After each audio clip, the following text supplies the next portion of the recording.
Yung pusa ko nagpalamig sa harapan ng electric fan. Siguro nainitan.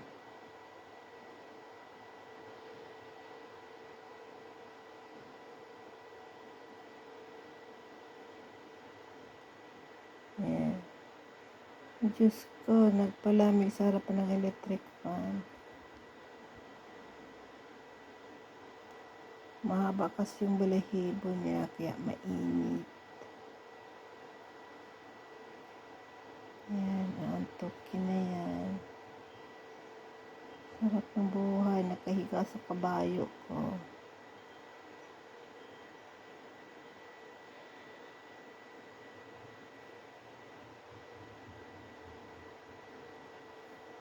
Nagpahangin, walang hiya. Sarap ng buhay.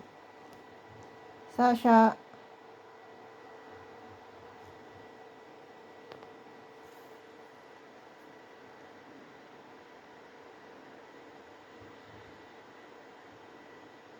Ang ganda.